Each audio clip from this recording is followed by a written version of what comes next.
Bonjour à tous et bienvenue dans cette nouvelle vidéo consacrée cette fois-ci à War Thunder Mobile. Beaucoup d'entre vous m'ont expliqué que le jeu n'était pas disponible sur leur appareil. Nous allons donc passer à la première astuce, comment installer War Thunder autrement qu'avec Google Play. C'est parti. Rendez-vous dans votre navigateur préféré et tapez Aptoide. Une fois connecté au site, faites une recherche et tapez War Thunder Mobile.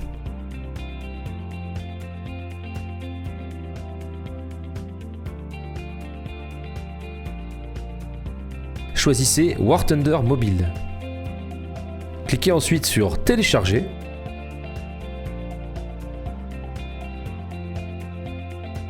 Cliquez ensuite sur Télécharger quand même. Rendez-vous dans votre navigateur de fichiers et installez l'archive APK. Vous allez sans doute devoir autoriser le lancement d'une source externe. Une fois l'application Aptoide installée, installez War Thunder Mobile. Vous aurez besoin d'accorder un certain nombre d'autorisations à l'application pour qu'elle puisse installer le contenu. Je vous informe que cette méthode d'installation ne garantit en rien le bon fonctionnement de l'application sur votre appareil. Mais bon, ça coûte rien d'essayer. Pour cette prochaine astuce, je vous invite à aller en haut à droite de l'écran en cliquant sur les trois petites barres et à sélectionner Récompenses quotidiennes. Grâce à ce menu, vous pourrez récupérer chaque jour du stuff in-game gratuitement. Attaquons-nous maintenant au réglage du jeu. Dans la partie graphique, je vous conseille de régler la qualité sur moyen, voire basse si votre appareil n'est pas très performant, et de limiter les FPS à 60. Vous serez meilleur sur un jeu fluide que sur un jeu beau. Concernant les commandes communes, prenez bien le temps d'ajuster la sensibilité de chaque poste à votre convenance. C'est fastidieux, mais ça paye toujours à la fin. Allez dans l'éditeur des touches du jeu, vous pouvez déplacer chaque élément à votre convenance. Là aussi c'est fastidieux, mais une fois que vous avez vos commandes à portée de main, vous serez bien plus efficace en jeu. Comme vous pouvez le voir, j'ai préféré assigner un plus grand nombre de commandes avec mon pouce gauche afin de libérer mon pouce droit. Comme ça me permet de viser en permanence. On n'oublie pas de sauvegarder avant de quitter. Concernant les contrôles du char, je trouve que les flèches sont plus précises que le stick.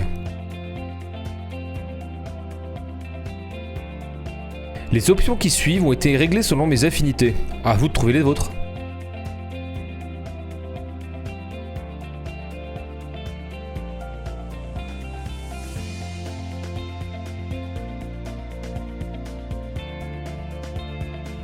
Lorsque vous débuterez le jeu, je vous conseille de choisir un peloton et de l'améliorer à fond, soit au niveau 25.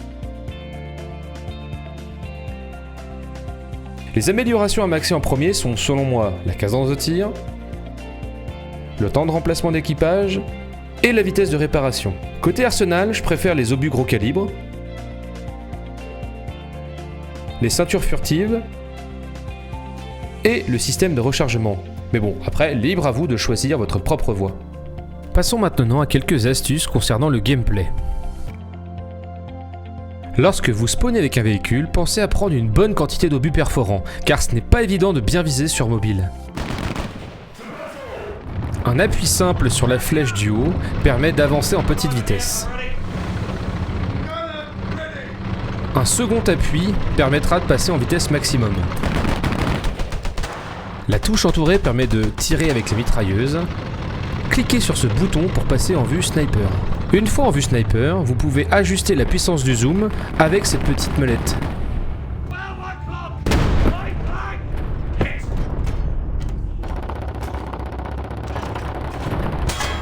Si vous êtes crité, n'hésitez pas à faire marche arrière, c'est très important pour survivre.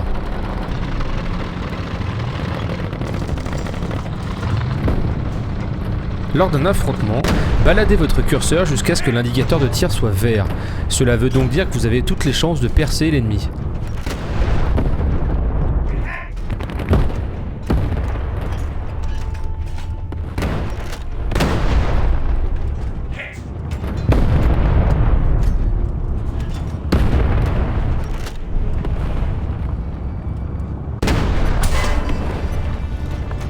Cliquez sur le bouton frappe d'artillerie pour envoyer une frappe d'artillerie sur l'ennemi.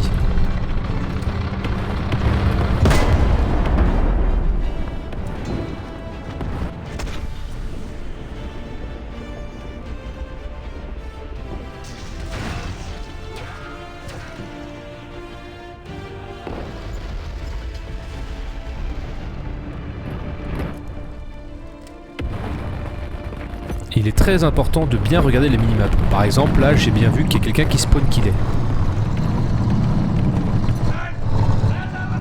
Comme vous pouvez le voir, j'ai le suivi automatique d'activer. Il est possible de l'activer ou le désactiver en cliquant sur le bouton juste ici.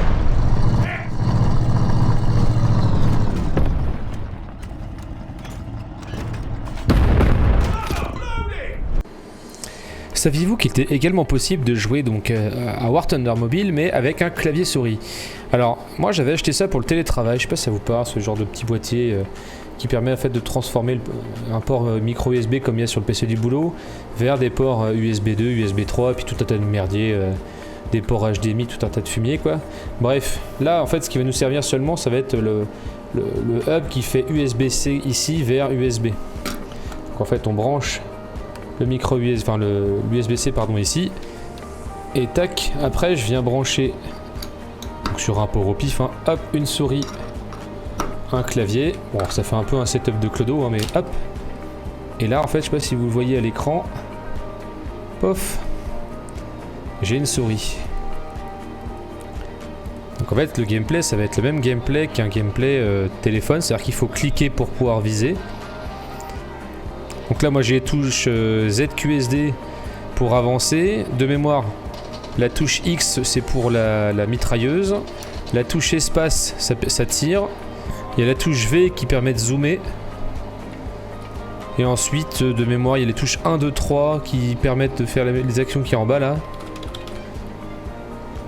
puis après je crois que c'est tout, j'ai pas toutes les touches en tête mais bref, il y a moyen en fait de jouer clavier souris en partie. Tout n'est pas géré, mais bon, c'est bon à savoir. Merci à tous d'avoir regardé cette vidéo, j'espère qu'elle vous a été utile. Je n'ai volontairement pas été exhaustif dans cette vidéo car j'imagine que la plupart d'entre vous sont déjà en train de ronfler, bref. Pour ceux qui auraient des questions sur ce jeu, n'hésitez pas à m'en faire part dans les commentaires, je me ferai un plaisir de vous répondre. Je vous invite également à venir me voir sur Twitch sur la chaîne Blablatank, je serai également ravi de répondre à vos questions en live. Bref, sur ces belles paroles, topette les mouettes.